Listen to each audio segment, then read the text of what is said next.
ಮುಸಲ್ಮಾನರನ್ನ target ಮಾಡಿ ಮುಸಲ್ಮಾನರ ಹೆಸರುಗಳನ್ನ ಮತದಾರರ ಪಟ್ಟಿಯಿಂದ ಇವರು ಡಿಲೀಟ್ ಮಾಡ್ತಿದ್ದಾರೆ. ಮಹದೇವಪುರ ವಿಧಾನಸಭಾ ಕ್ಷೇತ್ರ ಮತ್ತು ರಾಜಾಜಿನಗರ ವಿಧಾನಸಭಾ ಕ್ಷೇತ್ರಗಳಲ್ಲಿ ಹೆಚ್ಚಿನ ಸಂಖ್ಯೆಯಲ್ಲಿ ಗೋಲ್ಮಾಲ್ ಆಗಿದೆ ಅಂತ ದಾಖಲೆಗಳು ಇಟ್ಕೊಂಡು ಏನು ಉಪಹೋಳಿ ಮಾಡ್ಕೊಂಡು ಏನು ಒಗ್ಗರಣೆ ಆಗ್ತಾ ಇದ್ದೀರೇನು ರೀ ರಾಹುಲ್ ಗಾಂಧಿ ಅವರೇ? ಯಾಕ್ರಿ ಇಟ್ಕೊಂಡಿದ್ದೀರ ದಾಖಲೆಗಳನ್ನ? ಯಾರಿಗೆ ಓಟ್ ಮಾಡಿದ್ರು BJPಗೆ ಓಟ್ ಹೋಗುತ್ತೆ ಅಂತ ಹೇಳ್ಬಿಟ್ಟು ಪ್ರಚಾರ ಹಬ್ಸಿದ್ರು ಒಂದು ಲೆಕ್ಕದಲ್ಲಿ. ಎಲ್ಲಿವರೆಗೂ ಹಬ್ಸಿದ್ರು ಅಂದರೆ ಕೋರ್ಟ್ನವ್ರು ಕರೆದು ಕ್ಯಾಕರ್ಸ್ ಮಗು ಕುಗಿಯೋವರೆಗೂ ಹಬ್ಸಿದ್ರು. ಮಿಸ್ಟರ್ ರಾಹುಲ್ ಗಾಂಧಿ ಅವರೇ, ನಿಮ್ಮ ಹತ್ರ ನ್ಯೂಕ್ಲಿಯರ್ ಬಾಂಬ್ ಇರ್ಬೋದು, ಅದಕ್ಕೆ ಬತ್ತಿ ಇದೆಯಾ ನೋಡ್ಕೊಳ್ರಿ ಫಸ್ಟು. TV ವಿಕ್ರಮದ ಪ್ರೀತಿಯ ನೋಡುಗರಿಗೆ ಟ್ಯಾಕ್ಸಿವಾಲಾ ಕಾರ್ಯಕ್ರಮಕ್ಕೆ ಸ್ವಾಗತ. ನಾನು ನಿಮ್ಮ ನರಸಿಂಹಮೂರ್ತಿ. ವೀಕ್ಷಕರೇ, ನಿಮಗೆಲ್ಲ ಗೊತ್ತಿರೋ ಹಾಗೆ ಕಾಂಗ್ರೆಸ್ನ ಅಧಿನಾಯಕ ರಾಹುಲ್ ಗಾಂಧಿಯವರು ಇವತ್ತು ದೇಶಾದ್ಯಂತ ಒಂದು ಅಪಪ್ರಚಾರನ ಮಾಡಿಕೊಂಡು ಕೊಟ್ಟಿದ್ದಾರೆ. ಏನಪ್ಪ ಅಪಪ್ರಚಾರ ಅಂದರೆ, ಮತ ಕಳ್ಳತನ ಅನ್ನೋ ಒಂದು ಶಬ್ದನ ಇವತ್ತು ರಾಜಕೀಯ ಶಬ್ದಕೋಶದಲ್ಲಿ ಹುಟ್ಟಾಕಿದ್ದಾರೆ. ಇವತ್ತು ಹೆಂಗೆ ಹಿಂದೆ ಇದೇ ರಾಹುಲ್ ಗಾಂಧಿ ಮಾಲೇಗಾಂವ್ ಸ್ಫೋಟ ಆಯ್ತಲ್ಲ, ಆ ಮಾಲೇಗಾಂವ್ ಸ್ಫೋಟ ಆದಾಗ ಒಂದಷ್ಟು ಜನ ಹಿಂದೂ ಮುಖಂಡರುಗಳನ್ನ ಪೊಲೀಸ್ನವರು ಅರೆಸ್ಟ್ ಮಾಡಿದಾಗ ಅದಕ್ಕೆ ಒಂದು ವ್ಯಾಖ್ಯಾನ ಮಾಡಿದರು, ಒಂದು ಶಬ್ದವನ್ನು ರಾಜಕೀಯ ಪದಕೋಶದಲ್ಲಿ ಇಟ್ಟಿದ್ರು. ಅವ್ರು ಏನಪ್ಪ ಅದು ಅಂದರೆ ಹಿಂದೂ ಟೆರರಿಸಮ್ ಅನ್ನೋದನ್ನು ಒಂದು ಇಟ್ಟಿದ್ರು. ಅದೇ ರೀತಿಯ ಒಂದು ಮತ ಕಳ್ಳತನ ಅನ್ನೋ ಒಂದು ಶಬ್ದನ ಇವತ್ತು ಉಚ್ಚಾರಣೆ ಮಾಡೋದ್ರ ಮುಖಾಂತರ ಪ್ರಜಾಪ್ರಭುತ್ವನ ಬುಡಮೇಲು ಮಾಡತಕ್ಕಂತಹ ಒಂದು ಹುನ್ನಾರ ಮಾಡೋದಕ್ಕೆ ರಾಹುಲ್ ಗಾಂಧಿಯವರು ಹೊರಟಿದ್ದಾರೆ. ಏನಪ್ಪ ಇವರು ವಾದ ಅಂದರೆ, ಮತಪಟ್ಟಿನಲ್ಲಿ ಸಾಕಷ್ಟು ಜನರ ಹೆಸರುಗಳನ್ನ ತೆಗಿತಿದ್ದಾರೆ BJPಯವರು, ಮತ್ತು ಸಾಕಷ್ಟು ಜನರನ್ನ ಹೆಸರನ್ನ ಹೊಸಬ್ರನ್ನ ಸೇರಿಸ್ತಿದ್ದಾರೆ ಅಕ್ರಮವಾಗಿ ಅನ್ನೋದು ಇವರ ದೊಡ್ಡ ಒಂದು ವಾದ ಆಗಿದೆ. ಅವರು ಇದಕ್ಕೆ ಎಕ್ಸಾಂಪಲ್ ಕೊಡ್ತಾ ಇರೋದು ಬಿಹಾರದಲ್ಲಿ ಈಗ ಈ ವರ್ಷದ ಕೊನೆಯಲ್ಲಿ ಚುನಾವಣೆಗಳಿದೆ. ಆ ಕಾರಣದಿಂದ ಮತದಾರರ ಪಟ್ಟಿ ಪರಿಷ್ಕರಣೆ ಮಾಡ್ತಿದೆ ಎಲೆಕ್ಷನ್ ಕಮಿಷನರು. 70 ಲಕ್ಷ ಜನ ಮತದಾರರನ್ನು ಮತಪಟ್ಟಿಯಿಂದ ತೆಗೆದುಹಾಕ್ತಿದ್ದಾರೆ. ಕರೆಕ್ಟು, ಕಾಂಗ್ರೆಸ್ ಈ ಆರೋಪ ಮಾಡ್ತಿರೋ ಸರಿ ಇದೆ. 70 ಲಕ್ಷ ಜನರನ್ನು ಮತಪಟ್ಟಿಯಿಂದ ಕೈ ಬಿಡ್ತಿದ್ದಾರೆ ಅನ್ನೋದು ಎಲೆಕ್ಷನ್ ಕಮಿಷನರ್ ಕೂಡ ಹೇಳಿದ್ದಾರೆ.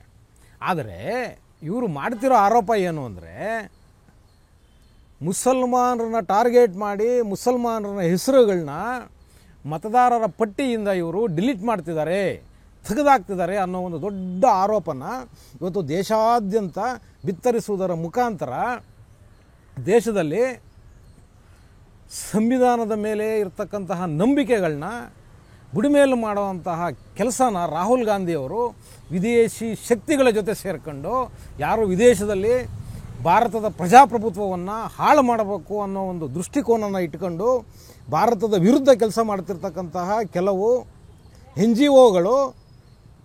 ಜಿ ಒಗಳ ಜೊತೆಯಲ್ಲಿ ಇವತ್ತು ರಾಹುಲ್ ಗಾಂಧಿಯವರು ಸೇರ್ಕೊಂಡು ಇವತ್ತು ಈ ದೇಶದ ಪ್ರಜಾಪ್ರಭುತ್ವವನ್ನು ಬುಡಮೇಲು ಮಾಡೋದಕ್ಕೆ ಹೊರಟಿದ್ದಾರೆ. ಹೌದು ವೀಕ್ಷಕರೇ, ಎಲೆಕ್ಷನ್ ಕಮಿಷನರು ತುಂಬ ಸ್ಪಷ್ಟವಾಗಿ ಹೇಳಿದ್ದಾರೆ, ಬಿಹಾರದಲ್ಲಿ 70 ಲಕ್ಷ ಜನರ ಮತಪಟ್ಟಿನ ನಾವು ಏನಕ್ಕೋಸ್ಕರ ತೆಗೆದಿದ್ದೀವಿ, ಯಾವ ಕಾರಣಕ್ಕೋಸ್ಕರ ಆ ಮತದಾರನ ಕೈಬಿಟ್ಟಿದ್ದೀವಿ ಅಂತ. ಎಲೆಕ್ಷನ್ ಕಮಿಷನರ್ ಹೇಳ್ತಿರೋದು 25 ಲಕ್ಷ ಜನ ಮತದಾರರ ಪಟ್ಟಿನಲ್ಲಿ ಏನು ಹೆಸರುಗಳಿದೆ ಆ ಜನ ಜೀವಂತವಾಗಿಲ್ಲ, ಮೃತಪಟ್ಟಿದ್ದಾರೆ. ಆ ಕಾರಣಕ್ಕೋಸ್ಕರ ನಾವು 25 ಲಕ್ಷ ಜನರ ವೋಟರ್ ID ತೆಗಿತಾ ಇದ್ದೀವಿ, ಅವ್ರ ಹೆಸರನ್ನ ತೆಗಿತಾ ಇದ್ದೀವಿ ಅಂತ ಸ್ಪಷ್ಟೀಕರಣ ಕೊಟ್ಟಿದ್ದಾರೆ. ಆಮೇಲೆ ಸುಮಾರು ಒಂದು 35 ಲಕ್ಷ ಜನ ಇವತ್ತು ಬಿಹಾರದಲ್ಲಿ ಇಲ್ಲ. ಅವರೆಲ್ಲ ಅಂದರೆ ಬೇರೆ ಬೇರೆ ದೇಶದ ಬೇರೆ ಬೇರೆ ರಾಜ್ಯಗಳಿಗೆ ಕೆಲಸದ ನಿಮಿತ್ತ ಅಥವಾ ಬೇರೆ ಬೇರೆ ಕಾರಣಗಳ ನಿಮಿತ್ತ ಅವರೆಲ್ಲ ವಲಸೆ ಹೋಗಿ ಬೇರೆ ಕಡೆ ನೆಲೆಸಿದ್ದಾರೆ. ಅವ್ರು ಯಾರೂ ಕೂಡ ಅಲ್ಲಿ ವಾಸ ಇಲ್ಲ. ಆ ಕಾರಣಕ್ಕೋಸ್ಕರ ಒಂದು 30-35 ಲಕ್ಷ ಜನರನ್ನು ನಾವು ಪಟ್ಟಿಯಿಂದ ಕೈ ಬಿಡ್ತಿದ್ದೀವಿ ಅಂತ ಹೇಳ್ತಿದ್ದಾರೆ. ಆದರೆ ಎಲೆಕ್ಷನ್ ಕಮಿಷನರ್ ಏನು ಹೇಳ್ತಿದೆ, ಅವ್ರು ಏನೀಗ ಒಂದಷ್ಟು ಕಾಲಾವಕಾಶ ಕೊಟ್ಟಿದ್ದಾರೆ, ಇನ್ನೂ 1 ತಿಂಗಳು ಕಾಲಾವಕಾಶ ಕೊಟ್ಟಿದ್ದಾರೆ.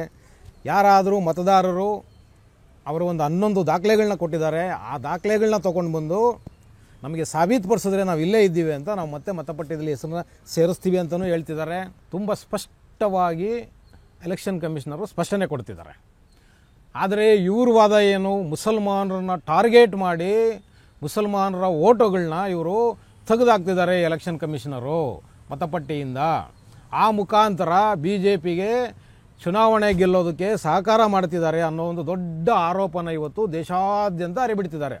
ಇದು ಅಷ್ಟೇ ಅಲ್ಲ ವೀಕ್ಷಕರೇ, ಇವರಿಗೆ ಹೇಳ್ತಿದ್ದಾರೆ ಕರ್ನಾಟಕದಲ್ಲಿ, ಅದರಲ್ಲೂ ವಿಶೇಷವಾಗಿ ಮಹದೇವಪುರ ವಿಧಾನಸಭಾ ಕ್ಷೇತ್ರ ಮತ್ತು ರಾಜಾಜಿನಗರ ವಿಧಾನಸಭಾ ಕ್ಷೇತ್ರಗಳಲ್ಲಿ ಹೆಚ್ಚಿನ ಸಂಖ್ಯೆಯಲ್ಲಿ ಗೋಲ್ಮಾಲ್ ಆಗಿದೆ ಅಂತ. ಮಿಸ್ಟರ್ ರಾಹುಲ್ ಗಾಂಧಿ ಅವರೇ, ನೀವು ಹೇಳ್ತಾ ಇದ್ದೀರಿ ಈಗ ಕರ್ನಾಟಕದ ಈ ಎರಡೂ ಕ್ಷೇತ್ರಗಳಲ್ಲಿ ನಾವು ಈಗಾಗಲೇ 6 ತಿಂಗಳು ಸತ್ಯಾಸತ್ಯತೆಗಳನ್ನ ಹುಡುಕಿದ್ದೀವಿ, ಸರ್ವೆ ಮಾಡಿದ್ದೀವಿ, ನಮ್ಮ ಹತ್ರ ಎಲ್ಲ ದಾಖಲೆಗಳಿದೆ. ದಾಖಲೆಗಳು ಇಟ್ಕೊಂಡು ಏನು ಉಪೋಳಿ ಮಾಡ್ಕೊಂಡು ಏನು ಒಗ್ಗರಣೆ ಆಗ್ತಾ ಇದ್ದೀರೇನ್ರಿ ರೀ ರಾಹುಲ್ ಗಾಂಧಿ ಅವರೇ? ಯಾಕ್ರಿ ಇಟ್ಕೊಂಡಿದ್ದೀರ ದಾಖಲೆಗಳನ್ನ? ಹೋಗ್ರಿ ಕೋರ್ಟಿಗೆ, ಕೋರ್ಟಲ್ಲಿ ಹೋಗಿ ದಾಖಲೆಗಳನ್ನ ಇಟ್ಟು ಇದು ಸರಿ ಇಲ್ಲ ನೋಡಿ, ಇಂತಿಂಥವರೆಲ್ಲ ಸೇರಿಸಿದ್ದಾರೆ, ಇವರು ಅಕ್ರಮವಾಗಿ ಸೇರಿಸಿದ್ದಾರೆ ಇದನ್ನು ಮತಪಟ್ಟಿನಲ್ಲಿ ಜನಗಳನ್ನ ಹೆಸರುಗಳನ್ನ ಅಂತ ಹೇಳಿ ಯಾಕ್ರಿ ನೀವು ಕೋರ್ಟಲ್ಲಿ ವಾದ ಮಾಡ್ತಿಲ್ಲ? ಯಾಕ್ರಿ ಮಾಡ್ತಿಲ್ಲ ನೀವು?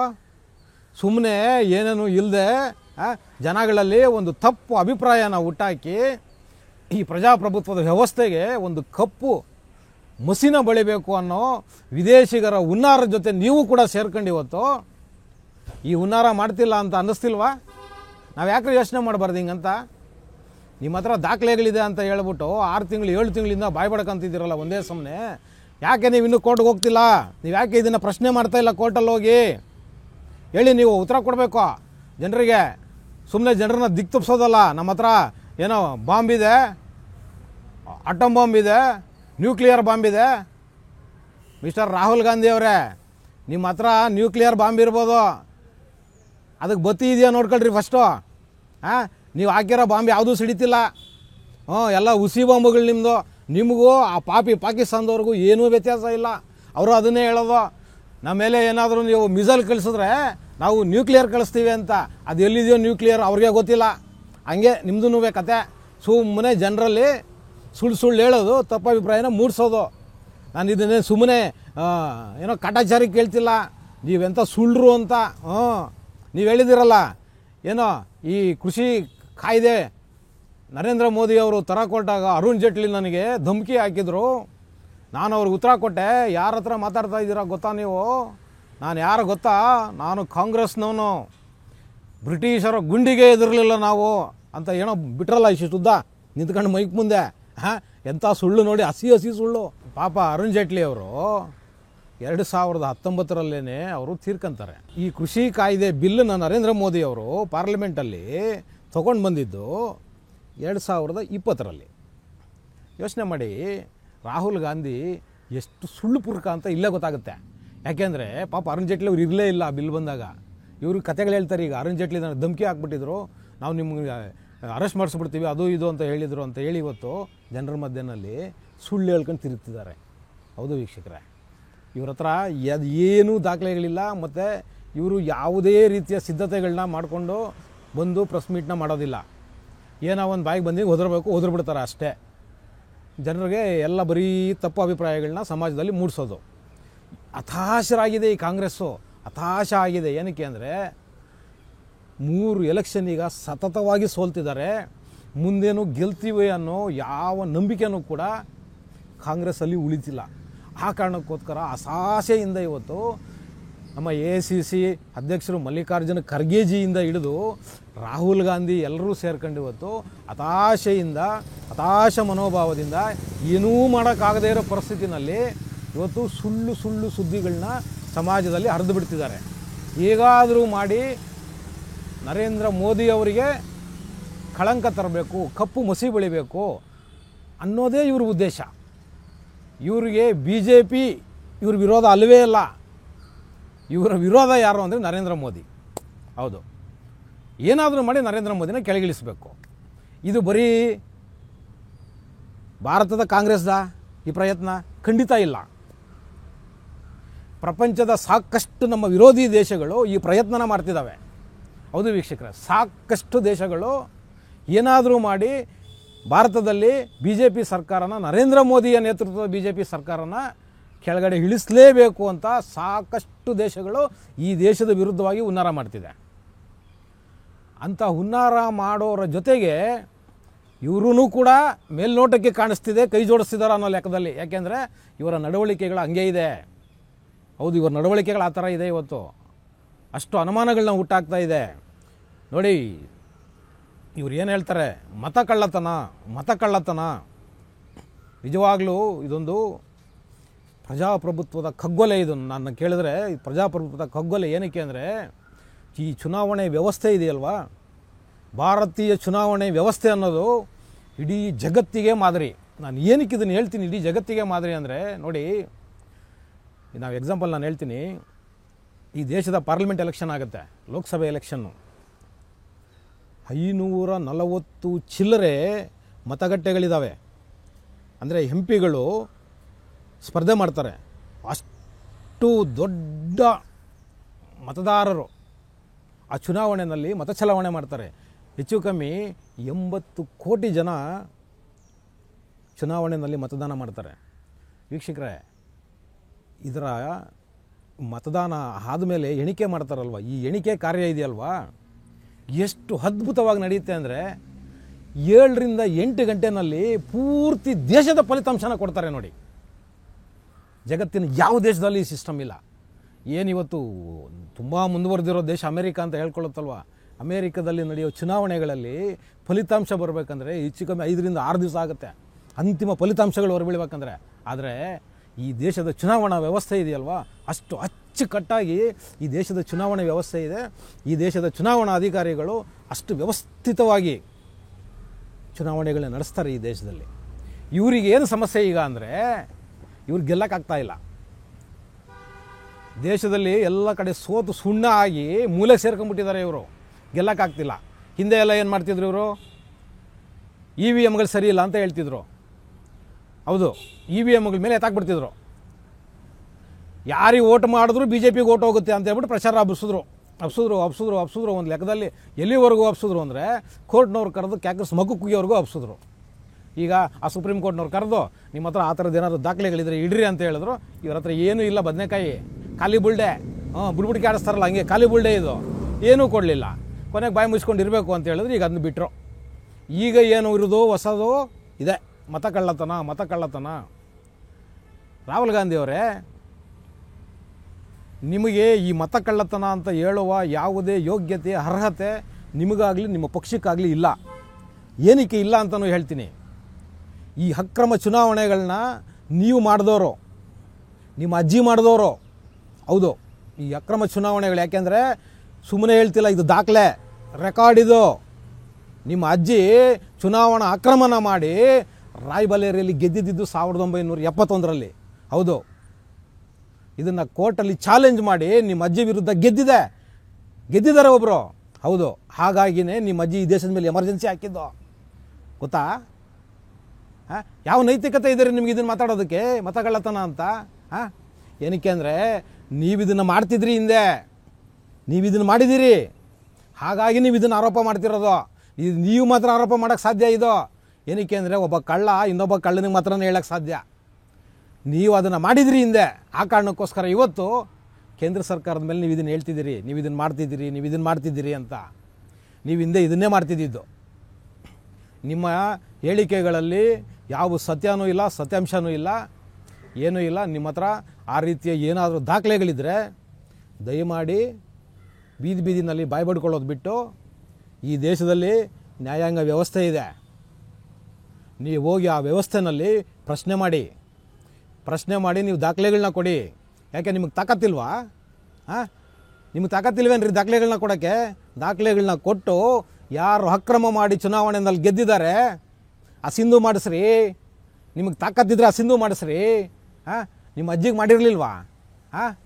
ಅದು ತಾಕತ್ತು. ಮೈಕ್ ಮುಂದೆ ನಿಂತ್ಕೊಂಡು ಜನರನ್ನ ದಿಕ್ಕು ತಪ್ಪಿಸೋದಲ್ಲ ನಿಮ್ಮ ತಾಕತ್ತು, ಸುಳ್ಳುಗಳು ಹೇಳೋದಲ್ಲ ನಿಮ್ಮ ತಾಕತ್ತು.